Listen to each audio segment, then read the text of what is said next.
انسانوں کی پیدائش سے ہزاروں سال قبل کا زمانہ، جب آسمانوں میں خدا کے ایک مقرب اور چہیتے بندے کی شہرت عام تھی، فرشتوں کو درس دینے والا استاد جسے اللہ نے بلند مقام بخشا تھا، لیکن ایسا کیا ہوا کہ اس نے خدا سے بغاوت کر دی اور دربار الہی سے دھتکار دیا گیا۔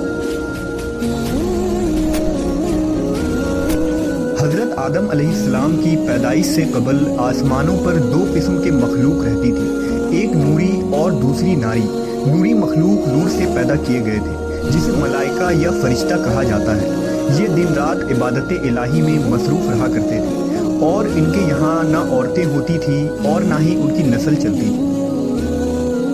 دوسری مخلوق ناری یعنی جنات تھے، جو آگ سے پیدا کیے گئے ہیں۔ ان کی عورتیں بھی ہوتی تھیں اور ان کی نسل بھی خوب پھیلتی تھی۔ خدا نے انہیں اپنی حمد و ستائش کرنے کے لیے بنایا تھا۔ یہ سب اللہ کے آسمانی لشکر تھے۔ وہ اس مقصد کے لیے بنائے گئے تاکہ اپنے خالق و مالک کو جانیں، اس سے شادمان ہو، ہمیشہ تک اس کی خدمت اور عبادت کریں۔ ایک مسلمان کے ایمان بالغیب کا تقاضا ہے کہ وہ ان تمام مخلوقات کے بارے میں جو کچھ قرآن و حدیث سے ثابت ہے اس پر بلا کسی کمی و بیشی اور شک کے ایمان لائے۔ انہی مخلوق میں ایک معزز ہستی عزازیل تھا۔ عزازیل کا مطلب ہے خدا کا عزیز۔ اسے اللہ نے دہکتے ہوئے آگ کے شعلوں سے پیدا کیا تھا۔ حضرت آدم علیہ السلام کی پیدائش سے 144,000 سال پہلے سموم جنات کی پیدائش ہوئی۔ یہ جنات کا بابا آدم تھا۔ سموم جن کو زمین پر بھیج دیا گیا، جہاں 300 سال گزرنے کے بعد زمین پر اسے اپنی نسل کی جن مخالف ملی، جس سے اس نے شادی کر لی، اور وقت گزرنے کے ساتھ کثیر تعداد میں اس کی اولادیں ہوئیں۔ ابتدا میں تو یہ قوم جنات اللہ کے فرما بردار اور اطاعت گزار تھے، لیکن بہت جلد یہ سرکش اور نافرمان ہو گئے۔ جب ان کی بدعمالیوں کی حد پار ہو گئی تو کثیر تعداد میں جنات نے موت کا ذائقہ چکھا اور وہ مر گئے۔ اس دوران جو نیک جنات تھے وہ باقی بچ گئے اور ان کی نسل آگے بڑھی۔ انہی جناتوں میں ایک مشہور جنات جن چلیپا تھا۔ چلیپا کا چہرہ ببر شیر جیسا تھا۔ چلیپا نہایت ہی قد آور اور بہادر جن تھا۔ اس کی بیوی کا نام تبلیس تھا، جس کا چہرہ بھیڑیے کی مادہ کی طرح تھا۔ وہ اپنے شوہر کی طرح دلیر اور طاقتور جن تھی۔ اس کی تمام قوم پر اس نے اپنی دھاک بیٹھا رکھی تھی، اور قوم کا بچہ بچہ چلیپا کا احترام کیا کرتا تھا۔ ان کے یہاں ایک بچے کی پیدائش ہوئی جس کا نام عزازیل تھا۔ عزازیل میں اپنے ماں اور باپ دونوں کی خصوصیات شامل تھی، یعنی وہ نہایت ہی سرکش، مکار، بہادر اور طاقتور تھا۔ روایتوں کے مطابق قوم جنات کو دنیا میں بسایا گیا، اور یہ حضرت آدم کی پیدائش سے 50,000 سال قبل کا زمانہ تھا۔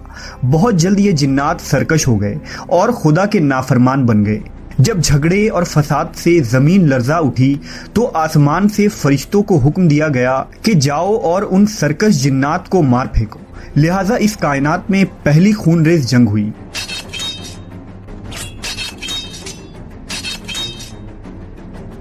جس میں عزازیل کے ماں باپ یعنی چلیپا اور تبلیس نے بڑی بہادری سے جنگ کی، لیکن فرشتے ان پر غالب آ گئے۔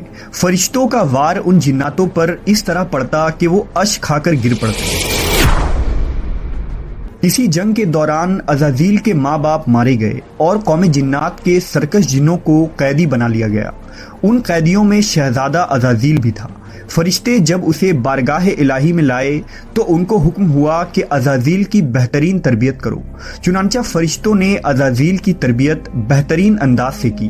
عبادت، ریاضت کے طریقے اور آداب سکھائے گئے۔ اس طرح وہ بہت جلد اللہ کا مقرب ترین بندہ بن گیا۔ ایک وقت ایسا آیا کہ عزازیل اللہ کا سب سے چہیتا، عبادت گزار، ریاضت کرنے والا اور زاہد بندہ تھا، جس میں اس کا کوئی ثانی نہ تھا۔ حکمت و دانشوری میں بھی اسے کمال حاصل تھا۔ عزازیل اپنی عبادت و ریاضت کی وجہ سے اس درجے تک پہنچ چکا تھا کہ اسے فرشتوں کا معلم مقرر کر دیا گیا، اور آسمان والے اسے عابد کہہ کر پکارنے لگے۔ حضرت کعب بن احبار کا بیان ہے کہ عزازیل 40,000 برس تک جنت کا خزانچی تھا، 80,000 برس تک فرشتوں کا ساتھی رہا، 20,000 سال تک فرشتوں کو واز سناتا رہا۔ جس ممبر پر بیٹھ کر عزازیل فرشتوں کو درس دیا کرتا تھا، اسی ممبر کے نیچے حضرت جبرائیل، میکائیل، اسرافیل اور اسرائیل علیہ السلام بیٹھ کر اس کی درس و تدریس سنا کرتے تھے۔ لیکن اللہ کو بخوبی آگاہی تھی کہ یہ اصل میں لعین ہے اور ایک معین مدت کے بعد ذلیل ہوگا، اور اپنے انجام سے غافل اس عزازیل کا خاتمہ کفر کے حالت میں ہوگا۔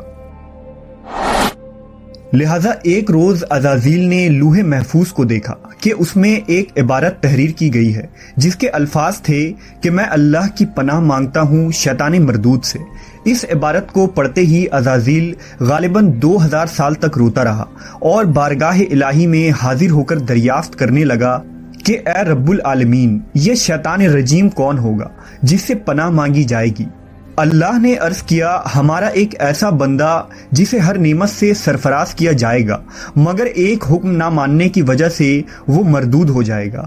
عزازیل نے خواہش کی کہ میں اس ملعون کو دیکھنا چاہتا ہوں، جس پر اللہ کی جانب سے عرض کیا گیا کہ تو جلد اسے دیکھے گا۔ عزازیل ہر لمحے اس سوچ میں غمگین رہتا کہ آخر وہ ملعون کون ہوگا جو خدا کا حکم ماننے سے انکار کرنے کی جرت کرے گا۔ اس خوف سے وہ مزید عبادت اور توبہ میں مصروف رہنے لگا، یہاں تک کہ ہزاروں سال بیت گئے، جب ایک روز عزازیل کو معلوم ہوا کہ اللہ تعالیٰ ایک نئی مخلوق پیدا فرما رہے ہیں جس کے لیے دنیا کے ہر کونے سے مٹی لائی گئی ہے۔ اللہ تبارک و تعالیٰ نے حضرت آدم کے پتلے کو اپنے دست قدرت سے پیدا فرمایا اور یہ بغیر روح کے 40 سال تک اسی حالت میں پڑا رہا۔ فرشتے جب اس کے پاس سے گزرتے تو گھبرا جاتے، ان میں سب سے زیادہ گھبرانے والا ابلیس تھا۔ یہ اس کے پاس سے گزرتا تو اسے مارتا، جس کی وجہ سے اس جسم سے ایسی آواز نکلتی جیسے کھنکھناتی مٹی کی ٹھیکری سے نکلتی ہے۔ اور پھر وہ دن بھی آ گیا جب رب العالمین نے فرشتوں سے فرمایا کہ میں زمین پر اپنا ایک نائب بنانے لگا ہوں، وہ زمین پر میرے احکام کو نافذ کروائے گا۔ فرشتوں نے عرض کیا، اے پاک پروردگار، یہ زمین پر فساد برپا کریں گے اور یہ آپس میں خون ریزی کریں گے، جبکہ ہم تو دن رات آپ کی تسبیح کرتے رہتے ہیں اور آپ کی پاکی بیان کرتے ہیں۔ اللہ نے فرمایا، جو کچھ میں جانتا ہوں وہ تم نہیں جانتے۔ پھر اللہ نے حضرت آدم کو تمام چیزوں کے نام سکھا دیے اور انہیں فرشتوں کے سامنے پیش کرتے ہوئے فرمایا، اگر تم سچے ہو تو مجھے ان کے نام بتاؤ۔ انہوں نے کہا، تو پاک ہے، ہم تو اتنا ہی جانتے ہیں جتنا تو نے ہمیں بتایا ہے، بے شک تو بڑے علم و حکمت والا ہے۔ پھر اللہ نے فرمایا، اے آدم، ان چیزوں کے نام بتا دو۔ پھر حضرت آدم نے انہیں نام بتا دیے تو فرمایا، کیا میں نے تمہیں نہیں کہا تھا کہ میں آسمانوں اور زمین کی چھپی ہوئی چیزیں جانتا ہوں، اور جو تم ظاہر کرتے ہو اور جو تم چھپاتے ہو؟ پھر فرشتوں کو حکم دیا گیا کہ آدم کو سجدہ کرو، لہذا انہوں نے سجدہ کیا، مگر عزازیل نے سجدہ سے انکار کیا۔ اللہ نے فرمایا، تجھے سجدہ کرنے سے کس چیز نے منع کیا جبکہ میں نے تجھے حکم دیا؟ وہ کہنے لگا، میں اس سے بہتر ہوں کہ تو نے مجھے آگ سے بنایا اور اسے مٹی سے بنایا ہے۔ میں ایسا نہیں کہ اس انسان کو سجدہ کروں جسے تو نے سڑے ہوئے کھنکھناتے گارے سے پیدا کیا ہے۔ اللہ نے فرمایا، اب تو یہاں سے نکل جا، کیونکہ تو مردود ہو چکا ہے اور قیامت تک تجھ پر میری پھٹکار ہے۔ عزازیل نے کہا، اے میرے رب، مجھے روز محشر تک کی مہلت دے دے۔ فرمایا، جا، میں نے تجھے متعین وقت کے دن تک مہلت دے دی۔ اس نے کہا، مجھے تیری عزت کی قسم، میں ان سب کو یقیناً بہکاؤں گا، ان پر حملہ کروں گا، ان کے آگے سے بھی اور پیچھے سے بھی، اور ان کے دائیں جانب سے بھی اور بائیں جانب سے بھی، اور آپ ان میں سے اکثر کو شکر گزار نہیں پائیں گے۔ اللہ نے فرمایا، یہاں سے ذلیل و خوار ہو کر نکل جا، ان میں سے جو شخص تیرا کہنا مانے گا میں ان سب سے جہنم کو بھر دوں گا۔ اور یوں بارگاہ خداوندی سے دھتکارے جانے کے بعد عزازیل ابلیس بن گیا۔ اپنی غرور و تکبر اور رعونت کی بنا پر اس کی ہزاروں سال کی عبادت و ریاضت ضائع ہو گئی اور اسے عرش سے فرش پر پٹک دیا گیا۔ اسلام کے علاوہ دوسرے مذہبی کتابوں اور عقیدوں میں بھی ابلیس یا عزازیل کا ذکر ملتا ہے۔ یونانی کتابوں میں اسے اپولین اور کتاب مقدس میں لوسیفر یا سیٹن کہا گیا ہے۔